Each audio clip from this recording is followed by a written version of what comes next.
projeto que vocês vão ter que apresentar aí, referentes ao trabalho de conclusão de curso, tá? Então,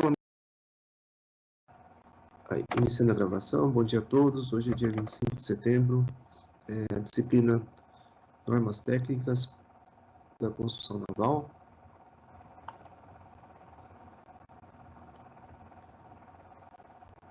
Ok. Bom, a partir de hoje, nós começamos as atividades relacionadas aos planos de projeto, tá? Não tem nenhum material que eu adicionei, porque a gente vai trabalhar basicamente o conteúdo relacionado às normãs, especificamente a Normã 02, para que vocês possam saber de antemão, né, aquilo que eu vou analisar nos planos de projeto que vocês vão ter que apresentar aí, referentes ao trabalho de conclusão de curso, tá? Então, a minha programação está um pouquinho atrasada aí, deveria ter começado na semana passada, né, na verdade, na segunda-feira, tá? Então, eu tenho uma previsão aí de a gente usar mais ou menos 2, 4, 5 aulas para fazer a abordagem de todos os documentos de projeto que vocês vão ter que me apresentar. Eu não estou compartilhando a tela, né? Esqueci. Espera aí, deixa eu compartilhar a tela. Então, na minha programação, a partir de hoje até o dia 9 de outubro, que vai ser uma sexta-feira, eu pretendo dar um panorama geral de todas as necessidades que vocês vão ter que fazer para adequar os planos de projeto, né? Que vocês vão ter que me apresentar como trabalho relativo a essa disciplina e também como documento necessário para fazer a orientação aí do TCC, tá? Então, como vocês sabem, a minha parcela de contribuição para o TCC vai ser justamente dar as diretrizes para vocês ajustarem os planos de projeto necessários para um processo, como se fosse um processo de licenciamento de construção, né? E quais são esses documentos de projeto que a gente vai trabalhar? Então, basicamente, vocês vão ter essas orientações nas aulas, né? E depois eu vou chamar vocês individualmente para fazer os comentários quando eu emitir o relatório de análise de planos, tá? Então, nesse momento, né, eu não vou pedir para que vocês apresentem os documentos de projeto a cada aula. Então, mais ou menos, né, vocês já têm que ter em mente que no dia da prova, até o dia da prova, né, que vai ser programado aí, né, a princípio no dia 16 de outubro, vocês vão me entregar esses projetos aí, né, esses planos, para que eu possa analisar. 16 de outubro, eu acredito que no máximo em um mês, né, vocês já tenham pelo menos todos os relatórios emitidos. Eu pretendo fazer isso em menor tempo, para que vocês tenham pelo menos aí uns 2 semanas para ajustar os planos, né, e poder finalizar o seu projeto para participar da banca do TCC, tá? Bom, então, a partir de hoje é o que eu vou fazer o comentário sobre os planos de projeto. Então, quais são esses planos que a gente vai trabalhar ou que vocês vão ter que apresentar para mim, né? Acho que esse é o foco principal. Então, pensando que a gente vai fazer uma simulação, considerando que esses planos vão ser utilizados no processo de licenciamento de construção, a norma 02 é o que apresenta aí, né, uma relação de quais documentos que devem ser apresentados no projeto, tá? O item 0312 é o que fala das embarcações que têm características similares à de vocês, né? São as embarcações certificadas com AB maior que 50, ou flutuantes com AB maior que 50 que operam com mais do que 12 pessoas, e demais flutuantes com AB maior que 100. Então, eu acredito que todas as embarcações de vocês estejam enquadradas nesse grupo. Talvez, né, pode ser que alguma embarcação seja enquadrada num grupo mais rigoroso, ou seja, quando ela tem mais do que 500 AB. Mas o padrão da faculdade aí não é exigir planos e documentos de projeto para uma embarcação classificada, né? Então, eu acredito que, mesmo ela tendo mais do que 500 AB, ela vai ser enquadrada aí no requisito dos documentos de projeto, na relação listada aqui no item 312, tá? Então, em resumo, né?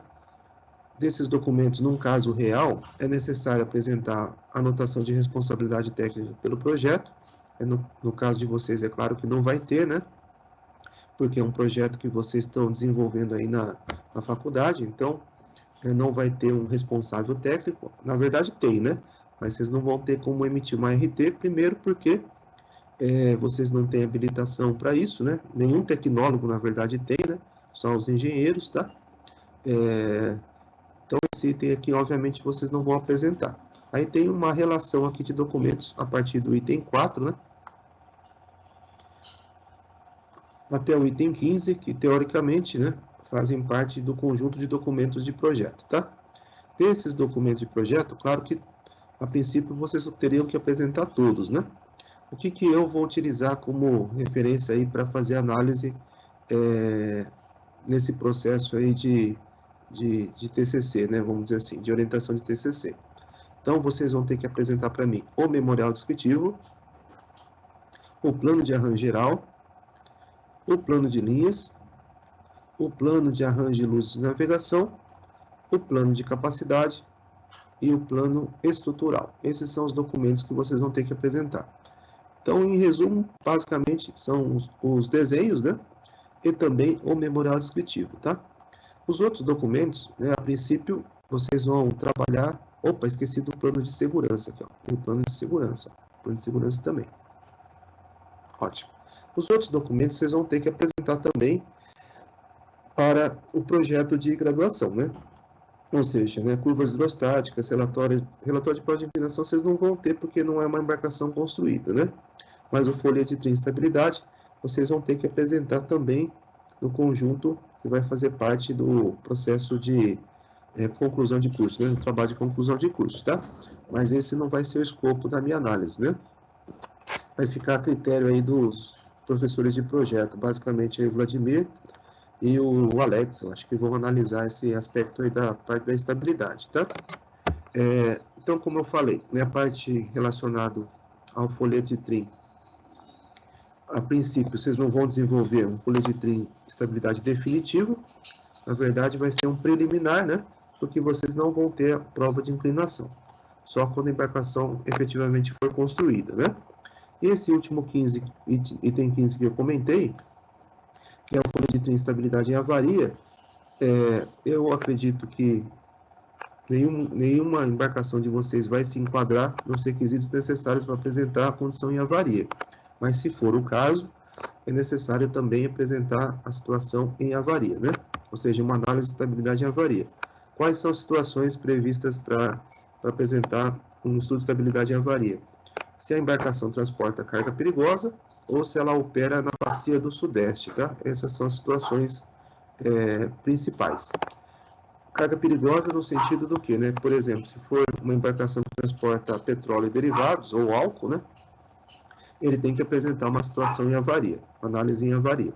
E embarcações que operam na Lagoa dos Patos, por exemplo, né? Na região do Rio Grande do Sul, também tem que apresentar esse estudo em avaria. Não sei se é o caso de vocês. Se for, tem que apresentar, tá?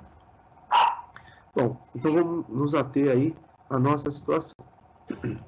Professor, pode perguntar. Tem duas perguntas. A primeira é referente à Lagoa dos Patos. O Guaíba se encaixa nessa situação? Se encaixa. Se encaixa. E, então, e uma outra pergunta. No caso de quem ainda está concluindo o projeto com o Vladimir, que vai só semestre que vem fazer o projeto 4, como que deve proceder na matéria? Boa pergunta. Vocês que não estão ainda fazendo o TCC, estão fazendo o antigo projeto 3, não sei como é que chama hoje, né?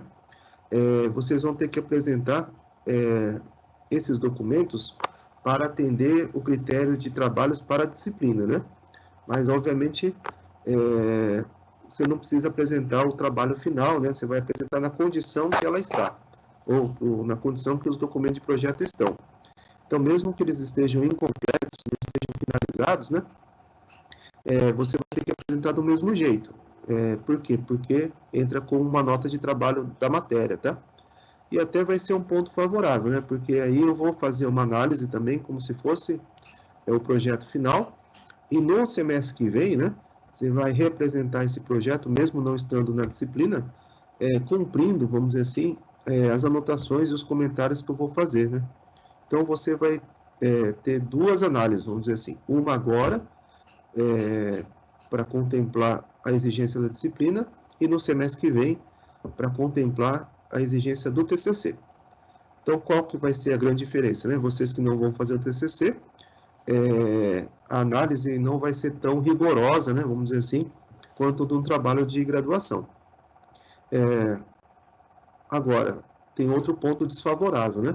Aqueles que vão defender agora, né, nesse momento, vão ter o privilégio não, né?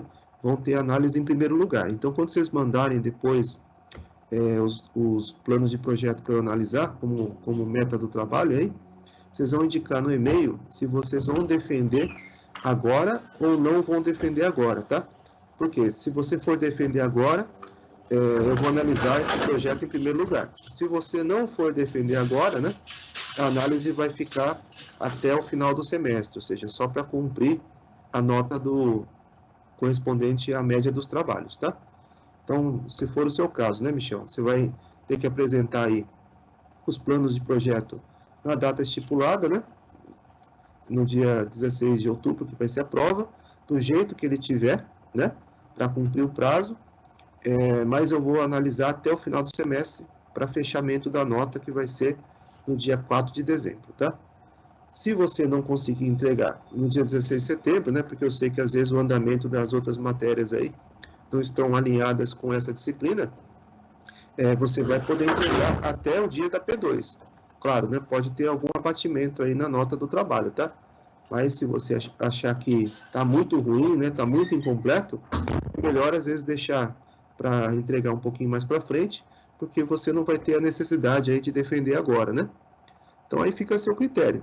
Então você pode até, inclusive, a gente pode conversar antes da data da prova, para ver como que está o andamento do seu projeto, para ver se é interessante você entregar no dia da prova 1 ou entregar mais para frente, aí, próximo da prova 2, tá? Agora, aqueles que vão defender o projeto, né, agora, né, tem que entregar no dia 16 por questão de prazo, tá? Porque senão não vai dar tempo aí de eu analisar e corrigir, né, vocês terem um tempo para corrigir, inclusive aí pedindo auxílio talvez ao Antônio Marcos, né, para fazer um atendimento individualizado, né, de cada um, para que vocês possam estar com o projeto pronto, né, para lá no finalzinho do semestre, que eu acredito que vai ser no começo de dezembro, vocês possam apresentar o projeto sem nenhuma inconformidade. Não sei se eu respondi a pergunta, né, Michel? Entendeu? Respondeu sim, professor, foi bem claro. Depois aí eu vejo o professor, então, como tá. Obrigado. Tá, a gente vai conversando, né? Peraí, deixa eu só responder o Zé aqui, que ele deu um alôzinho. Bom dia. Bom dia, Zé. Obrigado, hein?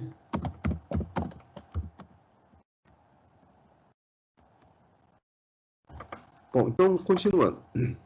Então, a minha ideia é, cada dia da semana, ou melhor, a gente tem 2 aulas por semana, né? Cada aula nossa, a gente trabalhar um documento de projeto aí. Sei que todos vocês já sabem mais ou menos o que tem que ser apresentado nos documentos de projeto, né? Mas o meu foco aqui é justamente alinhar, né, a necessidade técnica com o requisito legal. Por isso que a nossa disciplina é normas técnicas, né? E por isso que eu tenho essa atribuição aí no TCC, tá? Então, hoje eu vou começar a trabalhar o memorial descritivo, né? Na segunda-feira, o plano de arranjo geral. Em cada dia a gente vai abordando um documento desses que vocês vão ter que apresentar, tá? Então, hoje a gente vai começar no memorial descritivo. E para cada um desses documentos, né, a Norman 02 tem uma orientação indicada no anexo 3F, que fala detalhadamente quais os requisitos necessários para cada plano e documento de um projeto que é necessário para um processo de licenciamento de construção, tá?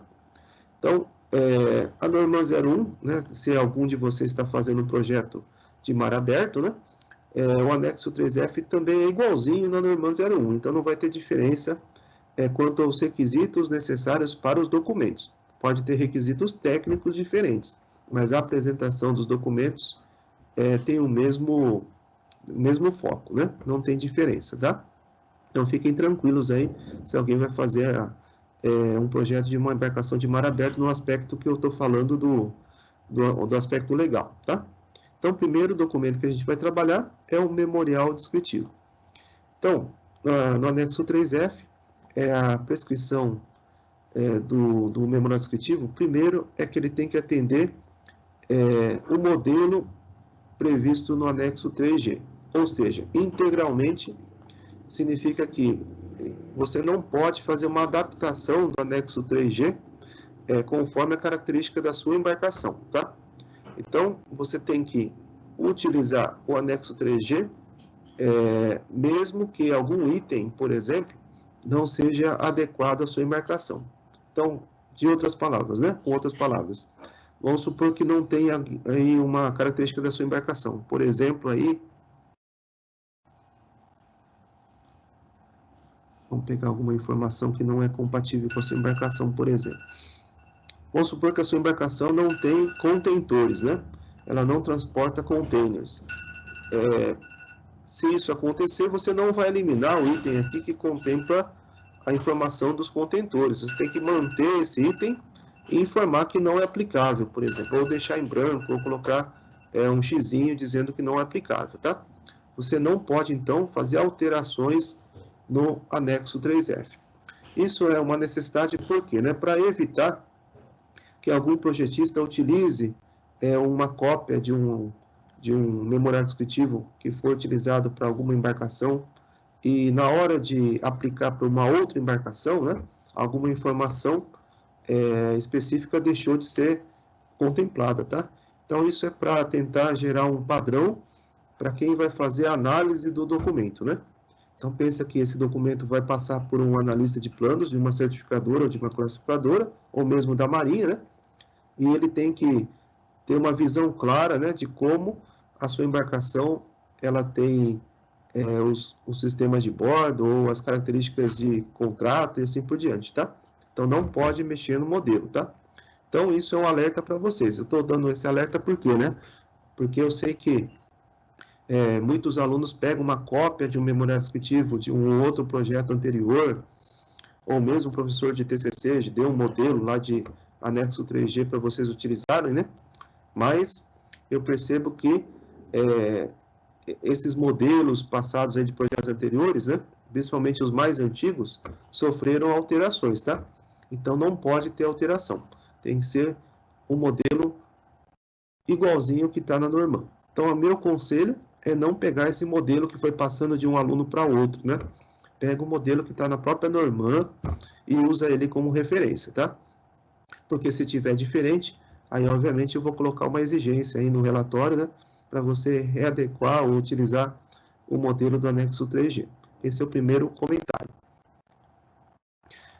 Então, não tem muita informação relativa ao memorial descritivo indicado no anexo 3F. Ele só fala que o objetivo é descrever a embarcação quanto às dimensões, propulsão, geração de energia, aparelhos de força, equipamento de salvatagem, combate a incêndio e dados de operação.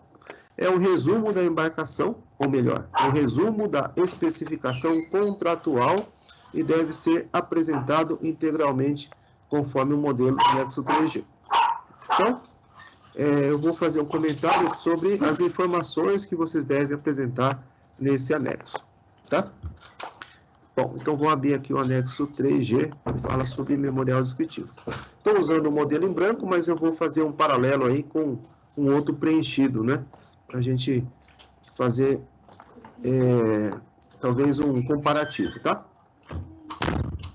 Bom, então, primeiro ponto, né?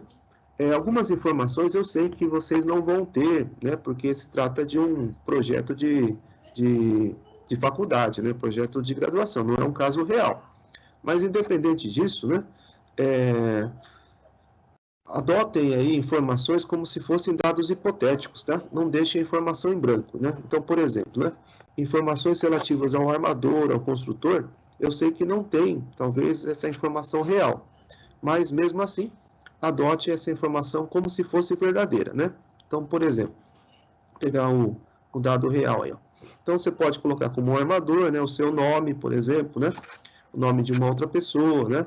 O nome de uma empresa fictícia, tá? A nacionalidade, endereço, ou seja, adotem informações como se fosse uma embarcação que efetivamente faz parte de um contrato, né? Da mesma forma, as informações do construtor, tá? Pode adotar o seu nome, nome da FATEC, né? Um estaleiro hipotético, tá? Então, não precisa, não deve deixar esse campo em branco, né? Ou seja, adote uma informação para não deixar os campos em branco. Claro, não precisa ter um valor ou uma informação verdadeira ou correta relativa ao CPF, não precisa colocar o seu CPF, que eu quero dizer, né? Se você colocar o nome do armador aí, você, né? Pode inventar qualquer número só para não ficar o campo em branco, tá? Porque subentende-se aí que essas informações são informações que não podem faltar, né? Efetivamente num projeto, tá? Então, adotem qualquer informação aí, tá? Depois, né? No item 1.3, quando fala do engenheiro naval responsável pelo projeto, nesse caso, você pode mudar o texto, né? Como vocês que vão desenvolver o projeto, mudem o texto, em vez de ser engenheiro naval, coloque aí tecnólogo naval, como é esse caso aqui, tá? Eu sei que num caso real mesmo, né? O engenheiro é que tem atribuição para fazer o projeto. Mas nós temos alguns tecnólogos aí que também têm atribuição para fazer o projeto por via judicial ou mesmo por via administrativa. Não é o meu caso, tá? Eu não tenho essa atribuição aí do CREA, tá? Eu não tenho a permissão para ser responsável pelo projeto, mas temos vários, né? Um exemplo é o Antônio Marcos aí, né? Que é tecnólogo e como tecnólogo ele pode ser responsável pelo projeto. Primeiro por questão judicial e agora parece que ele conseguiu aí por via administrativa, tá? Então, nesse caso, o responsável pelo projeto é você. Então, aqui você vai ter que colocar o seu nome, né? Depois, deixa eu abrir agora em branco, né? Você vai ter que colocar o seu nome, a sua nacionalidade, só o número do CREA que você não vai ter, coloca um número hipotético aí, como se você já tivesse essa atribuição, tá? Então, só mudar o texto aqui para tecnólogo, coloca o seu nome, a sua nacionalidade, né? Eu acho que todos vocês são brasileiros mesmo, né? E o número do CREA, inventa um número qualquer aí, tá? Aí, dados do contrato de construção. A embarcação vai ter um nome, né? Todos vocês eu acho que deram o nome da embarcação. O número do casco substitui o nome quando a embarcação está em processo de construção e ainda o nome não foi definido, tá? Então, abrir um parênteses. A princípio, né, o nome da embarcação ele só é atribuído efetivamente no momento da inscrição da embarcação junto à autoridade marítima. Então, existem situações, por exemplo, né, que o armador ou o proprietário, ele sugere um nome aí na etapa de projeto, né? O projeto ele é feito utilizando esse nome, mas na hora da inscrição esse nome não é aceito. Pode acontecer, tá?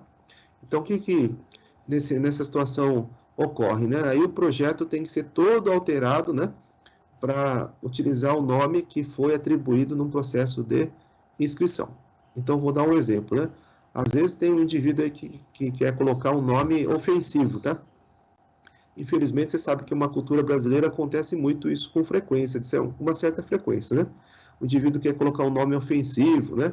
E aí esse nome ofensivo não é aceito pela autoridade marítima na hora da inscrição, tá? E aí o projeto, por exemplo, em todos os documentos, consta um nome lá que o armador gostaria de dar para a embarcação, mas não é aceito, então o projeto tem que ser alterado, tá? Se você quiser, se você não tiver o nome, pode colocar uma identificação correspondente à sua embarcação, por exemplo, né? O número 1B2, por exemplo, né? Que é a codificação utilizada pelo estaleiro para caracterizar a embarcação que vai ser construída. Mas eu acredito que, no caso de vocês, vocês escolheram um nome aí para atribuir a embarcação. Então, também sugiro vocês não usar o nome ofensivo, né? Porque aí vai ser uma exigência também, tá? Mas pode colocar um nome qualquer, a princípio. A data de batimento da quilha é o ano de construção. Como a embarcação de vocês não foi construída ainda, né? Vocês vão identificar aqui qual é a previsão que a embarcação vai ser construída. Então, por exemplo, se você colocar 2020, né? Indica que a embarcação vai ser construída nesse ano ainda. Se você colocar 2021, ela vai ser construída no ano que vem. Isso é o que menos importa, né? Mas não pode deixar o campo em branco, tá? A data, então, não precisa ter o dia, mês e ano. Pode ter somente o ano, tá? Num caso real, né? Considera-se o momento onde inicia-se a edificação, como a data aqui da construção, tá? Área de navegação, vocês vão informar se é navegação interior, e se for navegação interior, se ela está prevista para operar em área 1, ou área 2, ou os dois, né? Você vai informar aqui qual é a área de navegação correspondente. Se for mar aberto, é só mar aberto mesmo, né? Se for, sei lá, uma área apoio portuário, você vai colocar apoio portuário, né? Então, aqui a área de navegação, de acordo com a previsão que você tem para a sua embarcação. Outro campo que muitos alunos esquecem de colocar é quem vai ser o responsável pela certificação, né?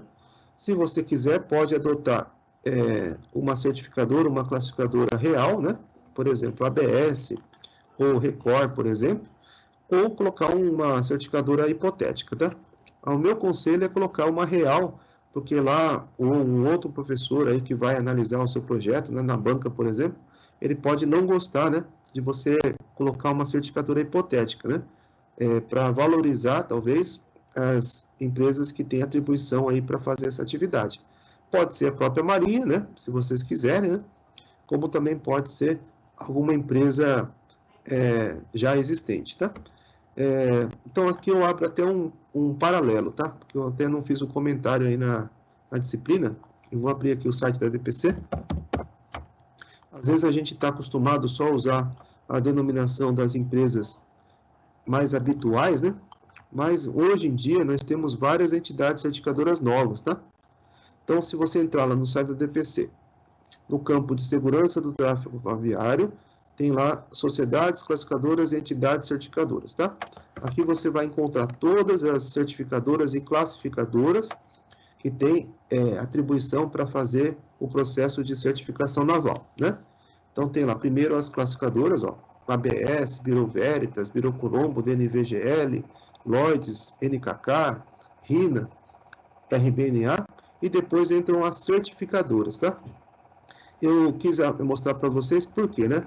Porque hoje nós temos algumas certificadoras novas, ó. Algumas vocês conhecem, né? Autoship, ABS Group não está mais fazendo o processo de certificação, tá? Agora é só a ABS Classe que está fazendo a certificação também.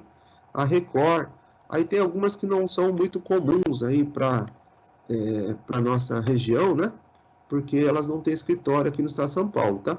Como é o caso da AWS. A AWS não é a mesma da AWS de soldagem, não, tá? É uma AWS que tem um outro significado, essa sigla, não é American Welding Society, tá?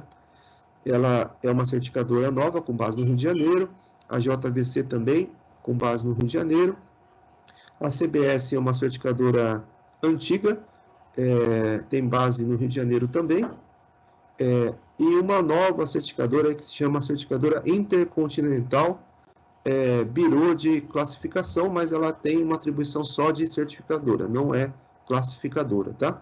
Essa é a última criada aqui, foi criada nesse ano, que a proprietária aí, né, uma das proprietárias, ela era diretora da Bureau Colombo, né? Ela abriu aí uma certificadora nova, tá? Eu quis mostrar isso para vocês, porque, né, vocês que estão no sexto semestre e gostariam talvez de atuar nessa área de vistoria e certificação, mande currículo, né? Por quê? Porque essas empresas, principalmente as mais novas, elas estão em processo de crescimento, né? Então, se elas estão em processo de crescimento, elas precisam de gente para trabalhar para elas, né? Então, a maioria só tem atuação na área da região sudeste, Rio de Janeiro, né, principalmente, e alguma coisa aqui em Santos, Guarujá, né, principalmente na região do Rio de Janeiro, né.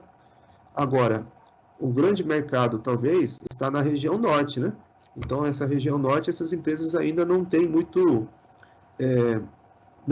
atividade. A única que eu já encontrei projetos, né, lá na região norte foi da AWS, tá? Eles têm um escritóriozinho lá. As outras não têm escritório lá. A CBS já teve no passado, né? Hoje não tem mais. Então, é uma alternativa, talvez, de você oferecer o seu serviço e, principalmente, né, propor uma ideia, talvez, de explorar novos mercados, né? Então, vamos supor, que você tem um sonho de trabalhar no Rio Grande do Sul, né? Então, essas empresas não têm escritório no Rio Grande do Sul, mas você poderia apresentar uma proposta, né? Falando assim, eu gostaria de talvez desbravar o Rio Grande do Sul, né? Levar o nome da sua empresa para lá e tudo mais, tá? Isso vale tanto para as empresas novas, né? Quanto para as empresas antigas, tipo a Record, a Autoship, né? Que elas têm muitas vezes escritório nessas regiões, mas às vezes estão precisando de mais gente para trabalhar nesses locais. Então você tem que mostrar o seu interesse, né, em buscar novos mercados. Por quê? Pensa que a maioria, principalmente de quem mora no Rio de Janeiro e quem mora no estado de São Paulo, não quer ir para uma região mais longínqua, né? Ele prefere ficar mais perto de casa, tá? Se você não tem essa obrigação, né, de ficar próximo da sua região e está aberto aí para buscar novos mercados, eu acho que é uma grande oportunidade, tá? Só estou fazendo esse comentário porque eu acho que é importante, né? Principalmente nessa época agora de retomada aí das operações, né? Tudo está melhorando, né? No sentido da pandemia está diminuindo, né? Então, vocês que estão terminando o semestre e estão com possibilidade aí de formar no final do ano, né, é o momento de você já procurar emprego. É isso que eu queria dizer. Então, se você vai procurar emprego, mande o currículo, entre no site das empresas. Vocês podem reparar que todas não, né? Quase todas têm site. Entra no site e põe o seu currículo lá e apresenta uma proposta, né, de trabalho. Desculpa, que muitas vezes essa proposta que vai ser o chamariz para vocês arrumarem um emprego, tá? Então, volto a frisar, né? Ninguém quer morar, sei lá, num local muito longínquo. Quem quer morar em Porto Velho, por exemplo, né? São poucas as pessoas que querem morar em Porto Velho. Mas se você não tem esse apelo de ficar perto de casa, talvez é uma grande oportunidade para você arrumar um emprego e ter um crescimento profissional, tá? Voltando, né? Pegando aqui um exemplo de uma embarcação, de um memorando descritivo real, tá? De uma embarcação real mesmo, tá? Nesse caso, não está indicado a sociedade classificadora ou certificadora. Ele está um xizinho, um tracinho aqui. Então, toda vez que não tiver uma informação, né, eu aconselho a colocar um xizinho, um tracinho, ou não aplicável, né? E não deixar o campo em branco, tá? Deixa eu ver se tem algum local que está em branco. Não tem, ó. Repare que nesse projeto real, o responsável técnico, no caso, não sou eu, tá? Eu coloquei o nome aqui só para tirar o nome do responsável real. Ele não deixou nenhum campo em branco, justamente para não gerar nenhuma dúvida, né? Que aquela informação não existe. Ou seja, que ele esqueceu de preencher aquela informação. Então, quando você for usar o seu memorial descritivo, os campos que não têm informação, você coloca um xizinho, um tracinho ou não aplicável, tá? Não é o caso da sociedade classificadora ou certificadora. Escolha uma e coloca o nome aqui. O tipo de embarcação, você vai ter que usar um tipo que está previsto pela Norman 02. Então, não adianta você inventar um nome que você acha que é mais característico para a sua embarcação. Por exemplo, vai colocar lá, deixa eu ver, embarcação hotel. Não vai ter o tipo de embarcação hotel para que a embarcação possa ser cadastrada no sistema da Marinha, né, no processo de inscrição. Então, aqui o tipo de embarcação, vocês vão consultar o capítulo 2, né, da Norman, deixa eu mostrar para vocês, onde tem os tipos que podem ser utilizados aí para um processo de inscrição. Porque esse tipo é o que a autoridade marítima vai utilizar na hora de emitir o documento de propriedade, tá? Então, vou procurar aqui. Estou chegando lá. É uma tabela. Então, é o momento de você adequar aí o tipo da sua embarcação com o que tem disponível no sistema da Marinha. Então, no item 0216, fala de classificação das embarcações. Classificação no sentido de tipificar, tá? Aí tem uma tabela da linha D, onde apresenta aí todos os tipos possíveis de embarcação que você pode utilizar. Tem o tipo e tem a sua característica. Então, com certeza, né, você vai encontrar algum tipo que é relacionado à sua embarcação. Tem alguns tipos que são parecidos, tá? Então, por exemplo, ó, chata, né? Então, vamos supor que você está fazendo um projeto de um comboio, né? Então, muitas vezes se confunde o que é uma chata e o que é uma barcaça. Então, ó, são coisas parecidas, né? Balsa, barcaça, batelão, chata, por exemplo, né? São características de embarcações muito parecidas, tá? Aí você escolhe uma aí, o que é mais próximo ou mais adequado à sua situação, né? Então, por exemplo, né, não vou usar balsa porque a minha embarcação ela transporta carga no porão. Certo? Tá certo mesmo. Porque normalmente a balsa ele tem um convés corrido e ele é utilizado para transportar produtos ou veículos, né, na área do convés. Mas eu poderia utilizar uma barcaça, né? Aí a barcaça aqui, a Norman fala que pode ser similar a uma alvarenga e um batelão, né? Então, o que é uma alvarenga? O batelão também ele fala que pode ser uma alvarenga ou uma barcaça. A alvarenga é uma embarcação de fundo chato destinada ao auxílio na carga e descarga de navios fundeados, o mesmo que batelão e barcaça. Então, não seria talvez o caso de uma alvarenga, né? Mas poderia ser uma barcaça ou poderia ser uma chata. Só um exemplo, né? Então, procurem aí depois uma embarcação que tem uma característica próxima da sua e coloquem o tipo aqui que está indicado nessa linha D do item 0216, tá? Aqui no campo de tipo da embarcação. O porto de registro é o local de jurisdição de uma organização militar na qual a embarcação vai operar. Então, o que significa isso, né? O porto não é o local onde a embarcação vai fazer a operação de carga e descarga, tá? Já me perguntaram isso aí. O porto é o local onde a embarcação vai operar, numa determinada hidrovia, né, por exemplo. Entretanto, é possível que você escolha o porto de registro como sendo o local onde a embarcação ou a sede da empresa, né, a embarcação tem uma base, né? Então, por exemplo, ó, uma embarcação de mar aberto, né, que ela tem uma sede da empresa em Santos, por exemplo. Qual que seria o porto de registro? A Capitania dos Portos de São Paulo, que é a Capitania de Santos. Mas se a embarcação ela opera com maior frequência, por exemplo, na área de apoio marítimo, na região do Rio de Janeiro, né, o armador pode escolher o porto de registro como sendo o Rio de Janeiro ao invés de Santos. Então, o porto de registro pode ser o local onde a embarcação mais opera, como também pode ser o local onde a embarcação tem a sede da empresa, tá? Isso é mais comum quando a gente fala de embarcação marítima, né? E uma embarcação marítima, ela opera no mundo inteiro. Ela pode ter lá o porto de registro Santos, mas ela opera com maior frequência, por exemplo, na Europa, né? Então, isso não é um impeditivo para ela operar nesses locais. Na navegação interior, o mais comum é escolher o porto de registro relacionado com a área de operação dentro de uma determinada área hidroviária, né? Então, por exemplo, a empresa tem sede em São Paulo. Qual que seria a sede, o porto de registro se considerar a sede? A Capitania dos Portos de Santos, mas ela opera na hidrovia de Paraná. Então, aí a embarcação seria registrada em Barra Bonita, por exemplo, ou em Presidente Epitácio, né? Que são as organizações militares que fazem a inscrição das embarcações, tá? Então, aí é o que você vai escolher, fica a critério de vocês, mas não pode fugir dessas duas situações, ok? Por porte bruto, vocês sabem que a diferença entre o deslocamento leve e o deslocamento carregado. O deslocamento vai estar informado no item 2, ó. Tem um campo aí, deslocamento leve, e um campo deslocamento carregado. Então, essas informações de deslocamento têm que estar compatíveis com o estudo de estabilidade, né? Com folha de trem de estabilidade. Então, obviamente, né?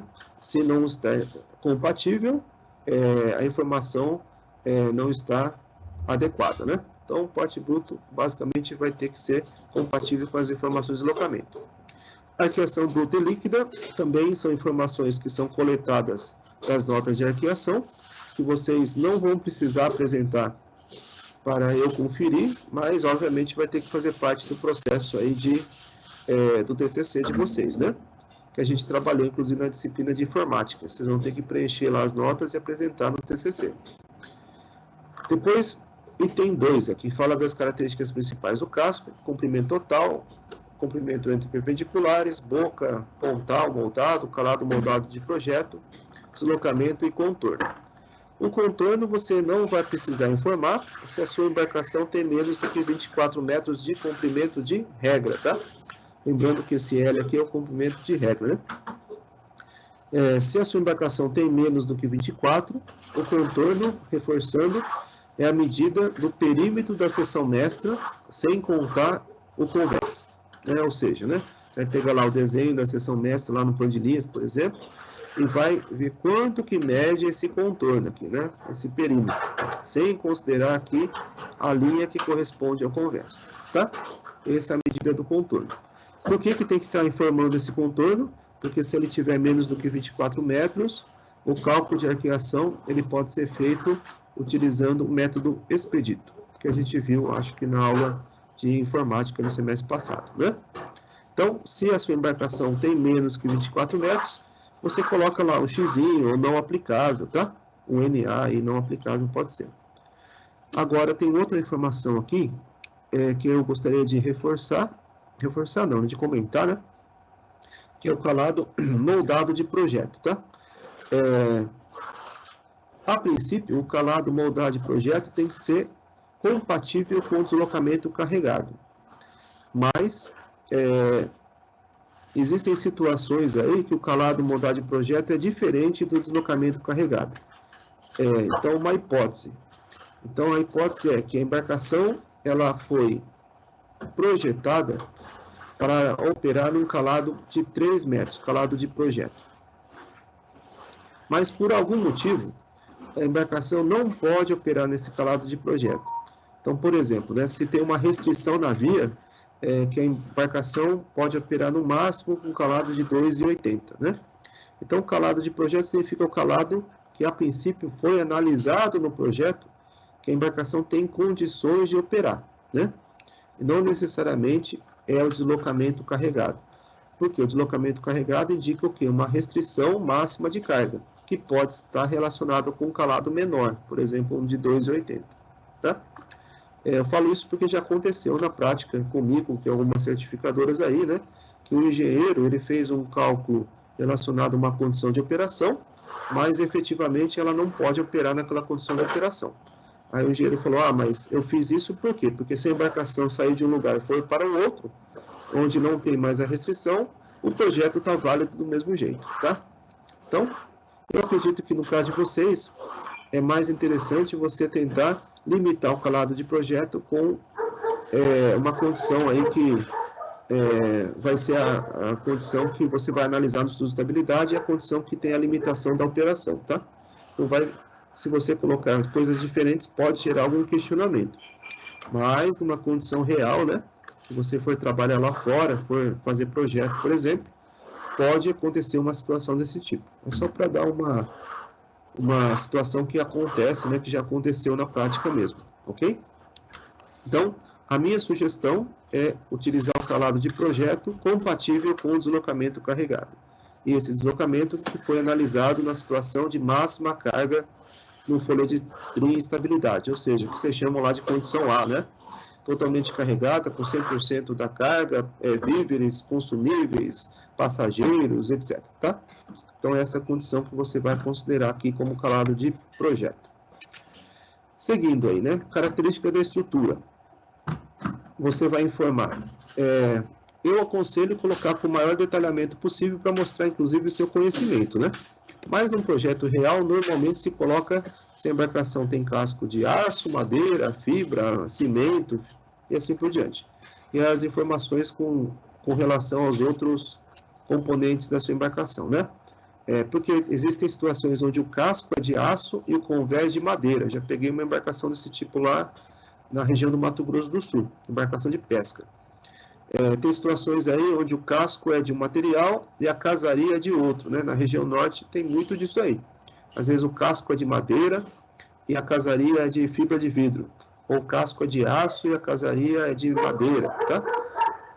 Uma embarcação, por exemplo, da Beconal, né? Da Bertolini, os empurradores, tem casco de aço e uma parte da casaria de aço e a outra de madeira, de alumínio, né? Então, é aqui onde você vai informar a característica do material de cada região da sua embarcação. O ideal, como eu falei para vocês, é especificar o material, né? Então, casco, por exemplo, é um aço ASTM AH36, por exemplo, né? Que mostra um conhecimento maior aí, e até para ficar um alinhamento com o projeto estrutural. Se você não quiser, não precisa. Eu também não vou colocar uma exigência por causa disso, tá? As classificadoras, né? As embarcações classificadas, sempre tem um detalhamento maior aí do material de fabricação, tá? No exemplo que eu tenho aqui preenchido, foi colocado simplesmente o material de fabricação, o aço, tá? Se a sua embarcação não tem superestrutura, né? Pode colocar aí, não aplicável, tá? Porque a superestrutura é diferente da casaria, né? Aí o tipo de estrutura do casco. Se ela é longitudinal, transversal ou mista. Aqui você vai fazer um xizinho, tá? Um xizinho se ele é longitudinal, xizinho se ele for transversal ou xizinho se ele for mista. O que é uma estrutura longitudinal, transversal ou mista? É o tipo de cavernamento, né?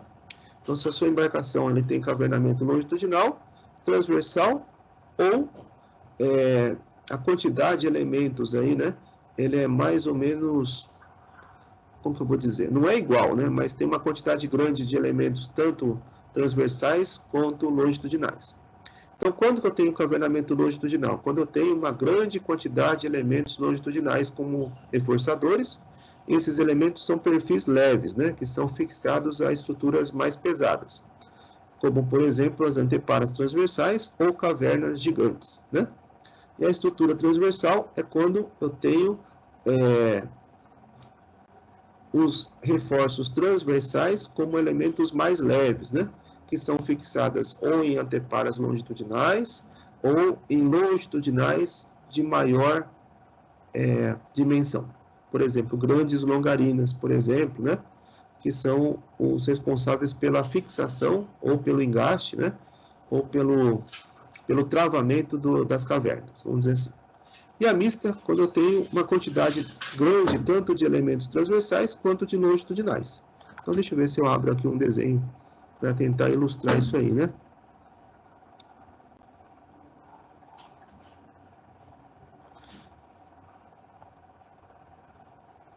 Nesse caso, por exemplo, qual que é o tipo de cavernamento, né?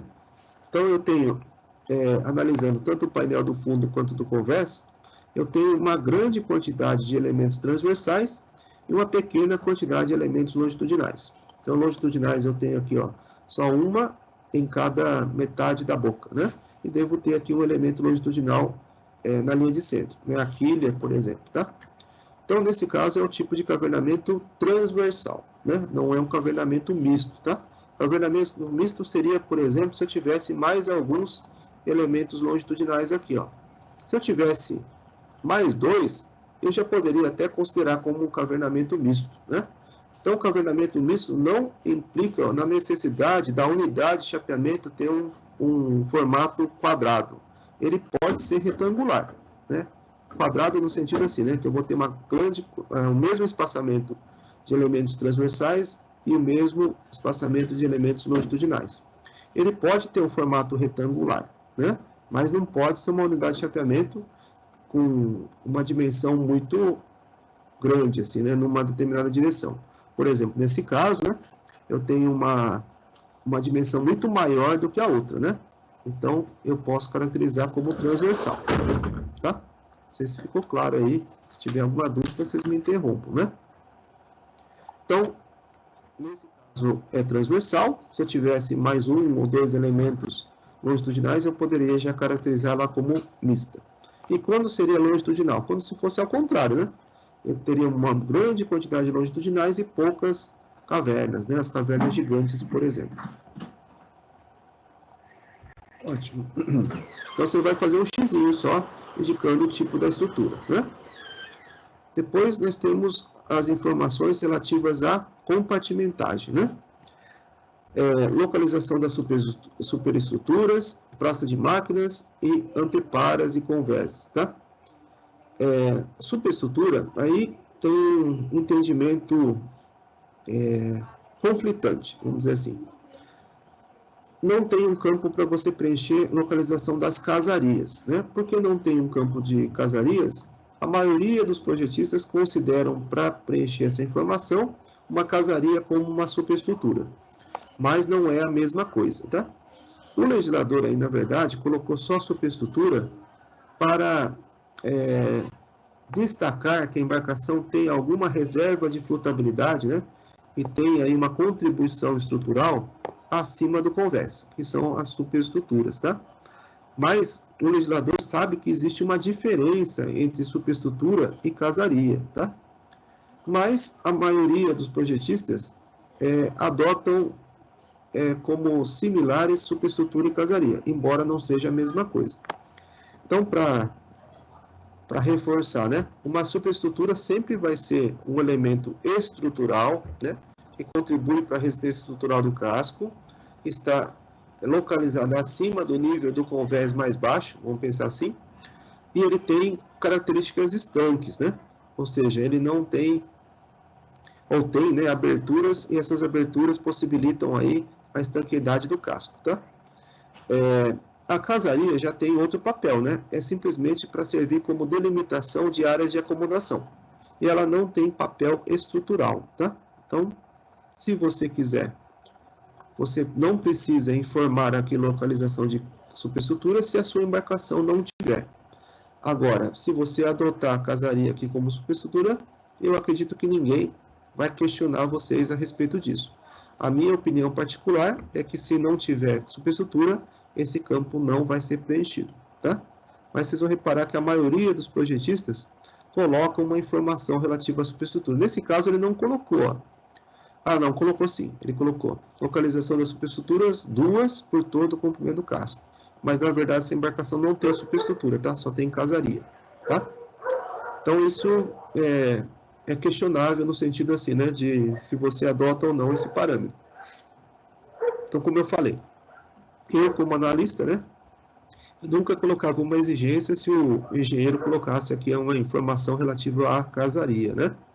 Mas se eu fosse projetista, eu não colocaria essa informação, porque a embarcação não tem superestrutura, tá? E se o analista colocasse a exigência, eu colocaria um questionamento dizendo que a embarcação não tem superestrutura, tá bom? Localização da praça de máquinas é aonde ela está localizada no sentido do comprimento, né? Se ela está mais avante, se ela está 3/4 avante, a meia nau, 3/4 a ré ou a ré. Basta fazer um xizinho aí aonde que a praça de máquinas está. Se a embarcação tem uma praça de máquinas grande, por exemplo, que vai desde a ré até meia nau, não tem problema, você pode fazer um xizinho aí e mais do que uma opção. O que não pode estar errado, né? Na hora que for analisado, o indivíduo que vai conferir, ele vai olhar a informação sua aqui e vai comparar com o plano de arranjo geral para ver se está certo. Então, ok.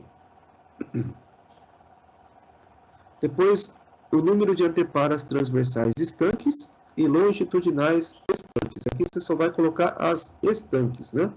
Por isso que no plano de arranjo geral, e no plano de segurança e no plano estrutural, você vai ter que indicar quais são as anteparas estanques. Porque você pode ter uma situação que uma antepara é estrutural, mas ela não é estanque.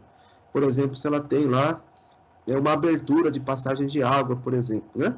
Então ela não vai ser estanque, mas pode ser estrutural. Então aqui você só vai indicar as estanques. Normalmente também, né?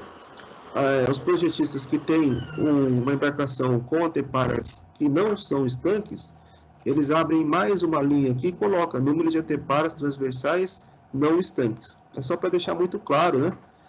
Na conferência do projeto, que algumas anteparas são e outras não são estanques. Vamos pegar o exemplo preenchido e ver se tem alguma informação aqui, ó.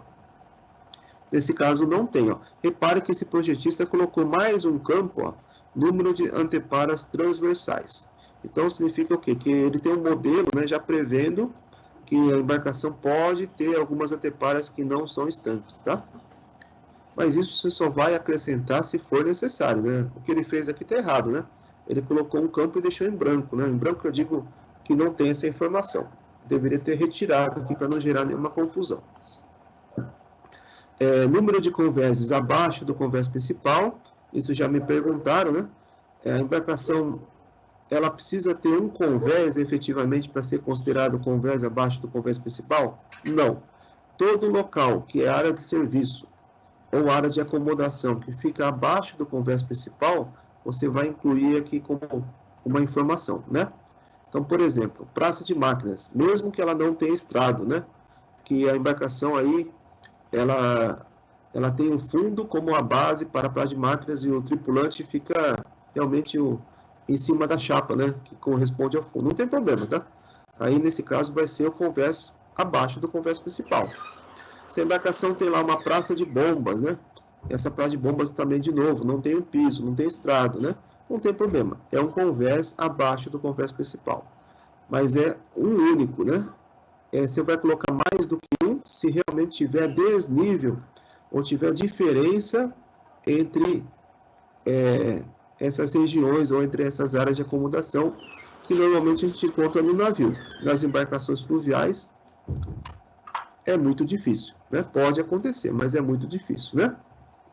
Então, pelo menos, eu acredito que todos vocês tenham uma situação que tem pelo menos um nível de convés abaixo do principal.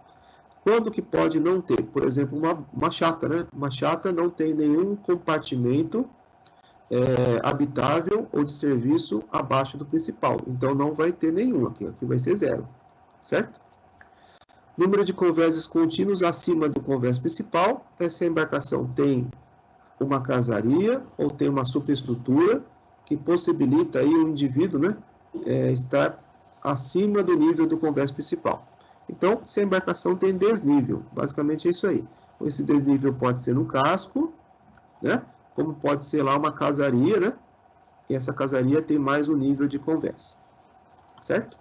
Então, aqui nesse caso, quanto o número de convés contínuos acima do convés principal. Eu posso considerar aqui um convés aqui, né? Porque o principal está aqui embaixo, né?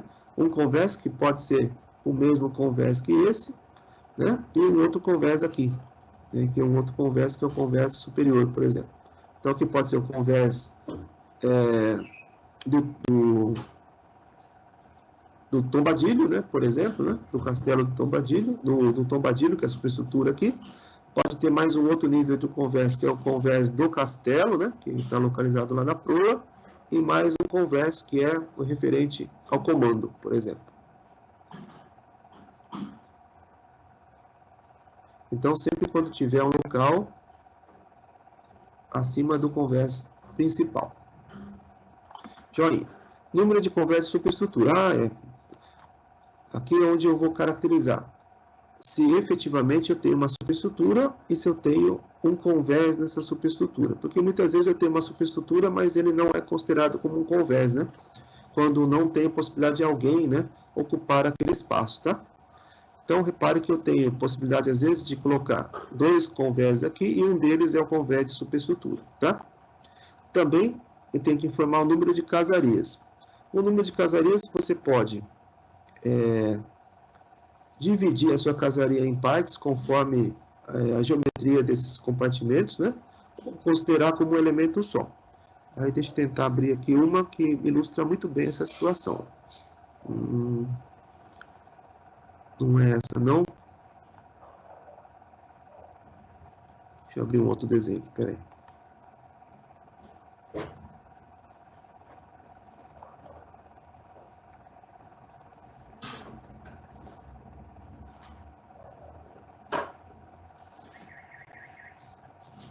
Abrir em PDF mesmo.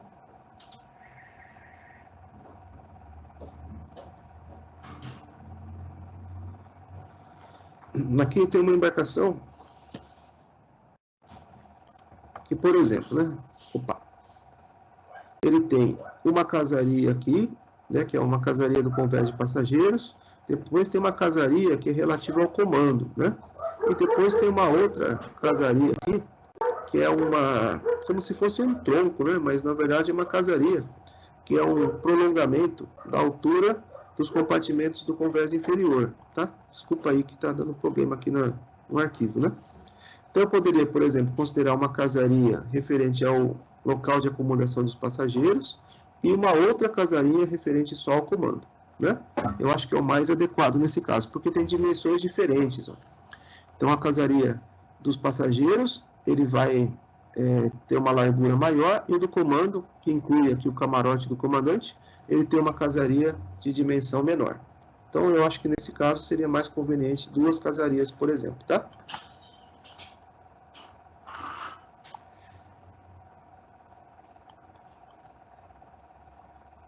Dimensões máximas da superestrutura e casaria, você tem que preencher uma tabela. Essa tabela você vai informar qual é a denominação da casaria ou superestrutura. Então, superestrutura normalmente vai ser o quê? Vai ser tombadilho, castelo, tronco ou braçola. Quando a braçola de escotilha do compartimento de carga pode ser caracterizada como uma superestrutura. Quando que ela pode ser caracterizada como uma superestrutura? É quando eu tenho, por exemplo, uma embarcação de carga, uma chata, por exemplo, né? Ele vai ter uma braçola e uma tampa. Se esse conjunto, braçola mais tampa, ele for estrutural, né? Ou seja, essa tampa e essa braçola contribuem para a tensão primária da viga navio, né? Então, esse é o primeiro requisito. Segundo requisito, que ele seja estanque ao tempo, né? Que o sistema de fechamento aqui garanta a estanqueidade ao tempo. E o segundo é que tenha uma altura mínima da braçola. Essa altura aqui é 1 metro mais 1% do comprimento da embarcação. Se não me engano, é isso aí. E se ele tiver esses requisitos, né, ele também pode ser caracterizado como uma superestrutura, tá? Aí tem que ser indicado aqui, a descrição. Braçola de escotilha, né? E aí tem que ter as informações do comprimento, largura e altura máxima, né? Nesse caso, a altura máxima incluindo a tampa, tá? Depois as casarias. Casaria você vai incluir aí, né? Informação denominando a casaria. Então, pegando o exemplo que eu mostrei, a casaria do convés de passageiros, ou a casaria do salão de passageiros, a casaria do comando mais camarote, tá? Casaria da cozinha e praça de máquinas. Por incrível que pareça, é a casaria, tá? Porque para aumentar o pontal aqui. Então, você vai denominar qual é a casaria correspondente, né? Aqui nesse caso, ó, o exemplo, comando e casaria do convés principal. Com respeito às dimensões aqui, não incluir as dimensões dos beirais, né? Então, deixa eu ver se dá para ver aqui. Aqui não vai dar para ver. Vou tentar pegar um outro exemplo.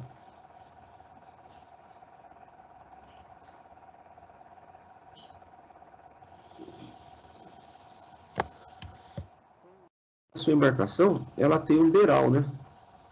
Então, na casaria do convés principal, por exemplo, ela tem um beiral que percorre todo o perímetro da casaria. Esse beiral ele tem que ser contemplado na dimensão máxima ou não? Não. É só a dimensão correspondente às medidas limites da antepara, né? Por que isso, né? Porque essas informações aqui do memorial, elas são utilizadas para conferir os volumes dos espaços fechados no cálculo de arqueação. Então, se você coloca o beiral, você vai estar colocando uma medida, né, maior do que efetivamente corresponde ao espaço fechado, tá? Então, para não gerar confusão, coloca só a medida correspondente ao compartimento, sem o beiral. Aqui nas dimensões, comprimento, largura e altura. Agora, e quando o formato da casaria, né, ele não é um formato retangular, como esse caso aqui do comando, ó, ele tem o formato de um trapézio na parte da frente. Aí, nesse caso, você vai colocar realmente a dimensão máxima, não considerando se ele tem um formato triangular ou trapezoidal, né? Você vai pegar realmente a medida máxima, né? O comprimento, largura e altura correspondente. Ok? Joia. Então, lembrando de novo que as informações aqui são utilizadas para o cálculo de arqueação e tem que estar compatíveis com o plano de arranjo geral e plano estrutural, né? O analista vai conferir se as informações estão certas ou não. Isso no item 4. O item 5 fala de características de cubagem. Cubagem significa volumes, né? Então, de novo, volta a reforçar, não vai eliminar nenhuma informação ou nenhum campo daqui, mesmo que a sua embarcação não tenha, tá? Então, se a sua embarcação não transporta carga, pode ser, se ela não leva carga frigorificada, se ela não leva container, né? Não vai eliminar o campo aqui, ó. Como esse caso, ele eliminou, ó. Não tem o campo de containers, que tem no modelo da Norman, tá? Então, no anexo 3G, ele tem aqui volume total de carga granel ou em fardos, número de porões de carga, é a quantidade só, número de tanques de carga se a embarcação levar granel líquido, né? Número de compartimentos de carga frigorificada. Se a sua embarcação não tem carga, tudo isso daqui é zero, ou melhor, não é aplicável, né? Então você vai fazer um xizinho ou coloca não aplicável, tá? Capacidade de contentores, repare que tem nesse modelo, e no modelo que eu mostrei, como exemplo, não tem, né? Então, ele eliminou esse campo aqui, não é conveniente eliminar, tá? Capacidade de lastro, se a sua embarcação não tem, coloca não aplicável, coloca um xizinho aí. Se a sua embarcação tem um lastro, que é um lastro fixo, não é um lastro variável, ou não é um lastro de líquido, é conveniente você especificar qual é o tipo de lastro. Então, por exemplo, né? Se ele for blocos de concreto, aí você vai colocar lá, capacidade de lastro, tantas toneladas, né? E correspondente a X blocos de concreto, por exemplo, com tais dimensões. Então, a informação de lastro aqui é importante, porque vai ser conferida com o plano de arranjo geral e no estudo de estabilidade, se for o caso, tá? Se for um lastro líquido, você vai colocar a capacidade máxima de lastro que a embarcação vai operar, em volume, né? Subentendendo que o lastro que você vai usar é água, tá? Capacidade de óleo combustível e óleo diesel. Tem dois campos, por quê, né? Porque muitas vezes a embarcação utiliza um óleo combustível pesado e um óleo diesel para os motores de menor porte, né? Então, por exemplo, óleo diesel para o MCA e o óleo combustível, um óleo mais pesado para os motores de combustão principal, para a propulsão. Se a sua embarcação usa o mesmo combustível, né? Então você pode colocar aqui capacidade de óleo diesel, né? Tanto num campo quanto no outro, que dá para entender que a sua embarcação só tem o uso de um único combustível. Aí vamos ver o exemplo que ele colocou aqui, ó. Ele deixou em branco o campo de óleo combustível, só deixou preenchido o campo de óleo diesel, tá? O campo de óleo lubrificante, normalmente as embarcações não têm tanques de óleo lubrificante, né? Se a sua embarcação for transportar, colocar a informação aqui. Capacidade de água doce, tem que informar o volume total dos tanques, mas falta algumas informações aqui que podem ser acrescentadas. Por exemplo, a capacidade do tanque de águas servidas, ou de águas negras, ou de águas cinzas, ou de dejetos, como queiram chamar, né?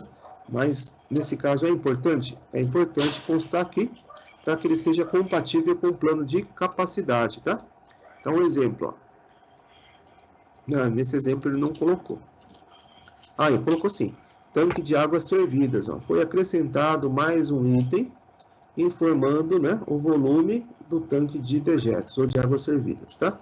Então, vocês têm que colocar um item a mais, como tanque de água servidas. Porque eu estou falando que vocês têm que ter, porque eu sei que vocês todos têm que colocar isso no projeto, né? No projeto de redes, tá?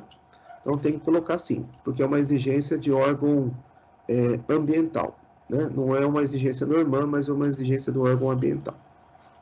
E se tiver mais um outro tipo de tanque, ou de algum compartimento para acondicionamento de algum produto, tem que acrescentar também, né? Sei lá, vamos supor que você tenha um tanque de gasolina para abastecer uma embarcação de resgate, né? Então tem que colocar lá capacidade de gasolina, né? De óleo combustível, no caso aí para o motor de uma embarcação de resgate. Então você acrescenta um outro item aí, tá? Item 6 tripulação e passageiros, né? Aqui você vai colocar o número de tripulantes, não precisa identificar quais são, e os passageiros, você vai informar a distribuição, a quantidade e a distribuição desses passageiros a bordo, tá? Então, se a sua embarcação transportar passageiros, por exemplo, 100 passageiros, você vai colocar 100. E como é a distribuição desses passageiros por convés? Se a sua embarcação tiver mais do que 2 convéses superiores, você vai acrescentar mais um item aqui, né? Por exemplo, segundo convés e terceiro convés. Se você transportar passageiros no fundo, né? Ou seja, tiver um convés inferior, você vai incluir aqui convés inferior. Então, você pode aumentar a tabela conforme a necessidade, tá? Ou alterar a tabela conforme a necessidade. Aí você vai indicar lá se o passageiro é transportado sentado, em pé, em camarote, em rede, dependendo do nível do convés. Aqui você vai colocar a quantidade prevista para transportar esses passageiros em cada nível do convés. Pode acontecer da sua embarcação ter formas diferentes de operação. Vou dar um exemplo, né? São as embarcações de turismo de Barra Bonita, tá? Eles têm vários tipos de passeios diferentes. Tem passeios onde todos os passageiros vão sentados, tem passageiros onde todos os passageiros vão em pé, né? E tem tem situações onde os passageiros vão uma parte sentado e outra parte em pé. Então, quando acontece isso, você vai replicar essa tabela, né? E colocar várias situações. Ou, se for possível, informar numa única tabela todas as situações possíveis, tá? Tudo isso para depois analisar a distribuição dos passageiros no plano de segurança e tem que estar compatível, né? Porque aqui é um memorial descritivo, que ele é uma síntese dos outros documentos de projeto, tá? Se a embarcação ela tem transporte de outras pessoas que não são passageiros e não são tripulantes, por exemplo, né? Se a embarcação ela transporta garçons, cozinheiros, que mais? Profissionais de entretenimento, etc. Você vai acrescentar mais um item aqui e colocar como profissionais não tripulantes. Ou extra hall, que o pessoal utiliza como termo aí. Deixa eu ver se nesse daqui está extra hall. Aí, ó. Era muito comum utilizar esse termo, extra hall. Aí eu vou abrir um parênteses. Por que hall, né? Hall, existe um documento que se chama hall portuário e hall de equipagem. 2 documentos, né? O hall é no sentido de indicar quais são os tripulantes que estão obrigados a trabalhar a bordo. Ou seja, né? Os tripulantes embarcados, tá? Então, por isso tem esse nome, extra hall. É aquilo que não é tripulação, né? Mas o termo correto, né, previsto pela LESTA, é um profissional não tripulante, tá? Então, profissional não tripulante, você vai colocar um item a mais e vai colocar a quantidade aqui. E a somatória, que é a lotação, você vai incluir tripulação mais passageiros mais profissionais não tripulantes. O total vai ser X pessoas, né? Essa lotação, então, é a quantidade máxima de pessoas que você vai poder transportar a bordo, tá? É assim que você vai preencher o item 6. No item 7, nos regulamentos que você deve colocar como prescrições para a embarcação, tem algumas que são obrigatórias, né? Como é o caso da Norman 02, ou Norman 01, ou Norman 03, conforme o caso, e o RIPEAN. Esses são, como regra, né? Sempre tem que constar no item 7. Aí, ó, Norman e RIPEAN, tá? Agora, na minha opinião, quando eu era analista, né, eu sempre também exigia do armador, ou melhor, do engenheiro, para colocar qual é a norma da capitania aplicável também para aquela embarcação. Para deixar claro que o armador não tem que cumprir só a Norman, ele tem que cumprir também a norma da capitania na qual a embarcação, na jurisdição na qual a embarcação vai operar. Então, por exemplo, nesse caso, é uma embarcação que opera na área da hidrovia Tietê Paraná. Então, a norma é NPCF da hidrovia Tietê Paraná. Se a sua embarcação vai operar na região da Lagoa dos Patos, né? Então, por exemplo, as normas e procedimentos da Capitania dos Portos de Rio Grande, né? Que é a região lá do Rio Grande do Sul, né? Da Capitania de Rio Grande, tá? Então, se você vai operar na região da represa Billings, em São Paulo, é as normas e procedimentos da Capitania dos Portos de São Paulo, né? Então, é a norma correspondente àquela hidrovia. Se a sua embarcação opera em mais do que uma região, aí você vai colocar todas as normas relacionadas, né? Então, por exemplo, uma embarcação que opera em toda a bacia amazônica, né? Que vai de, sei lá, de Belém até Manaus, né? Aí você vai colocar as normas e procedimentos da Capitania dos Portos da Amazônia Oriental, que é de Belém, e as normas e procedimentos da Capitania Fluvial da Amazônia Ocidental, que é de Manaus, tá? Então, esse é um item que eu vou pedir para vocês como item obrigatório, certo? A LESTA eu já vejo como item facultativo, porque a Norman é um reflexo da LESTA, tá? Mas o projetista aqui lembrou o armador, né, que tem que cumprir as prescrições da LESTA, principalmente no quesito aí, para lembrar ele das infrações cabíveis à embarcação, né? Então, a LESTA aí é um item acessório. Agora, se a embarcação ele transporta carga perigosa, se é uma embarcação classificada e assim por diante, você tem que colocar os outros requisitos adicionais. Então, no meu ponto de vista, os 3 obrigatórios são Norman, norma da capitania e o RIPEAN, tá? É isso que você vai colocar no item 7 do seu projeto. Item 8, características de propulsão. Característica de propulsão, você vai informar qual é o tipo do motor, né? Se é motor de combustão, turbina, elétrico ou outro qualquer, né? Vamos supor que essa embarcação tem um motor diesel elétrico, um motor, sei lá, né? Um motor diferente aí, né? Você vai colocar um motor a gás, né? Hoje estão estudando muito o uso de motores a gás natural, por exemplo. Aí você vai colocar aqui a informação correspondente ao tipo do motor. Se não for nenhum deles, você vai acrescentar um item a mais, né? Para dizer qual é o tipo do motor. Exemplo, nesse caso, o tipo do motor é o motor diesel, tá? Informar a quantidade, a potência e a rotação. Aí, uma coisa importante, né, no meu ponto de vista, se você coloca aqui quantidade 2, né, e a potência máxima contínua 940, dá para entender, né, que são 2 motores, né, e aqui está errado, né? Se 940 é o total, não pode ser 2 motores de 380, certo? Então, na verdade, ele fez a informação errada aqui, né? Então, tem que colocar quantidade 2 e 940, então é a metade, certo? É a metade, 470, né? Que é a potência de cada um dos motores. Aqui ele quis detalhar, mas no final ele se complicou aqui, ó. E a rotação correspondente é a rotação no regime máximo contínuo. É o regime de operação, tá? Então, a embarcação operando em regime contínuo, qual é essa rotação que fornece a potência máxima contínua? Caixa redutora tem que informar a quantidade e a relação de redução. Deixa eu ver se está faltando uma informação que ele não cortou aqui. Não está, não.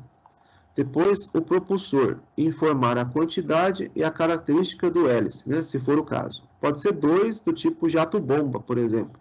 2 do tipo Von Schneider, né? Mas nesse caso é um hélice, são 2 hélices do tipo Betrust e 4 pás, né? Eu aconselho vocês a colocar um detalhamento o máximo possível. Por exemplo, 4 pás, relação a E sobre A 0, 0,7, P sobre D 1,2, por exemplo. Então, você caracteriza melhor o propulsor, tá? Característica de serviço da embarcação, a velocidade, o raio de ação e bollard pull. Velocidade de serviço é quanto é a expectativa da embarcação operar, né? Em velocidade em regime contínuo, utilizando aquele propulsor a uma certa rotação estabelecida no item 8.1. E o raio de ação é a autonomia da embarcação, né? Autonomia significa o seguinte: a embarcação com aquela capacidade de óleo e combustível, sem abastecer, né?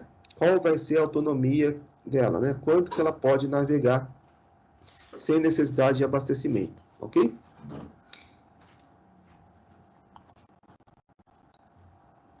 Tração estática não é aplicável só se for a embarcação que opera na atividade de reboque. Se não é atividade de reboque, pode colocar não aplicável, fazer um xizinho, né? Geração de energia, você vai informar as características da sua fonte principal e de emergência de geração de energia. Vamos pegar o preenchido aqui. O tipo de acionamento, né? Se é um motor diesel, a turbina, se é uma outra fonte qualquer, eólica, por exemplo, né? A quantidade, né? quantidade de motores, nesse caso é um motor diesel, ou MCA, potência de 70 HP, rotação de 1.800 RPM.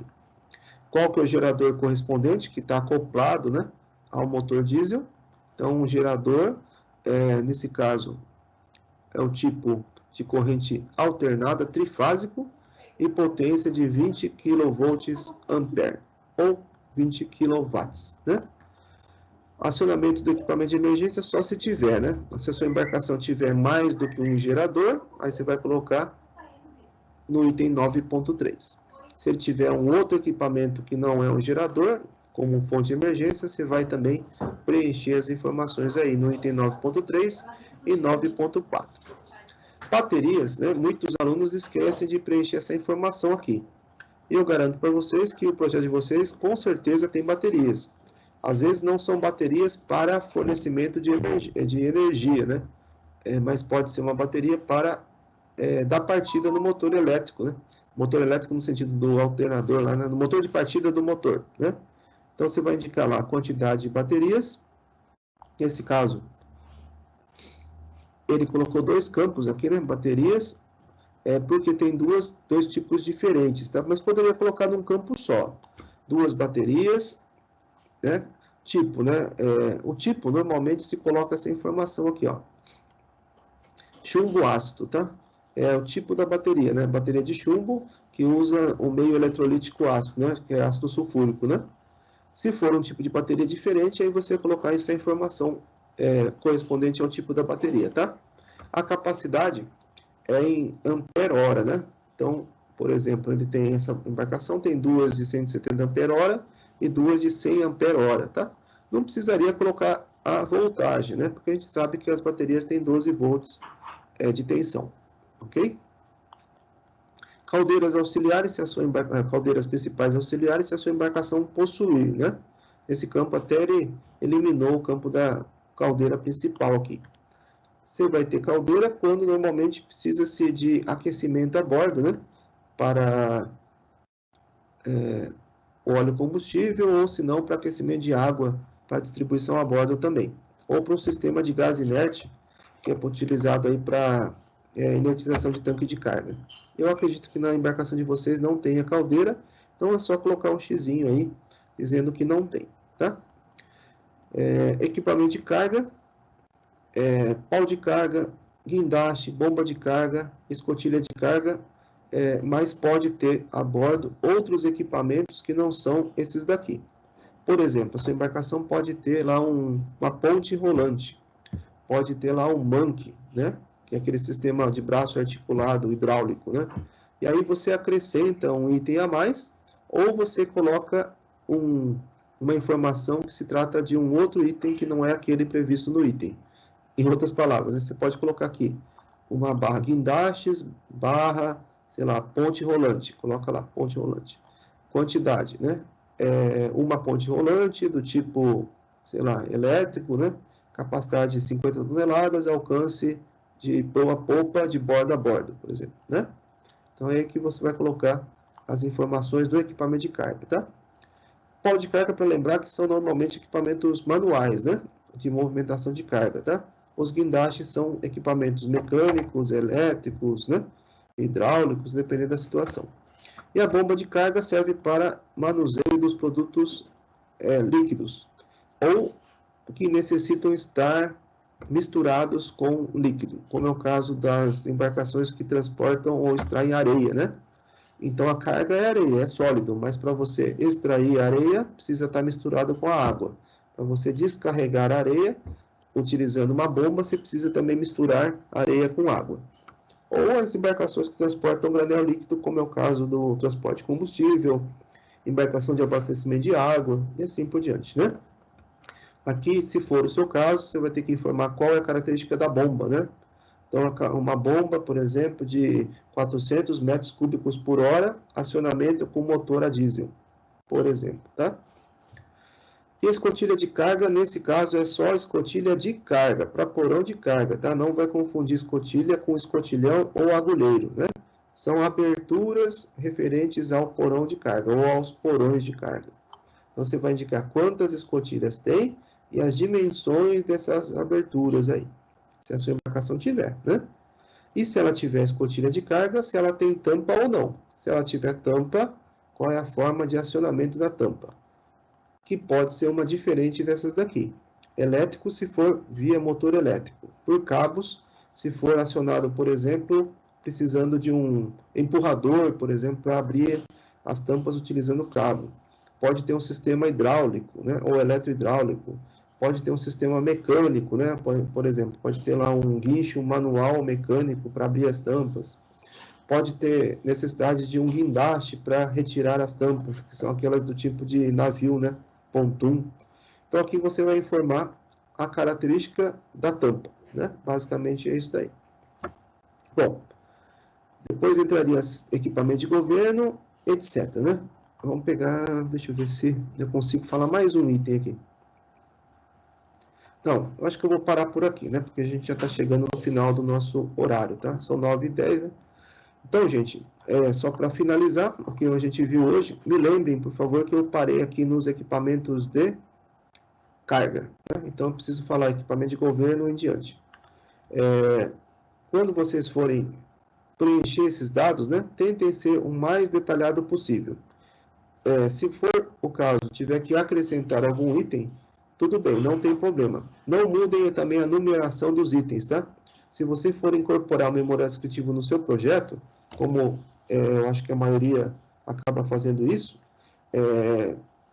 o que acontece, né? Você acaba tendo que alterar a numeração desses itens de acordo com a ordenação do seu trabalho, tá?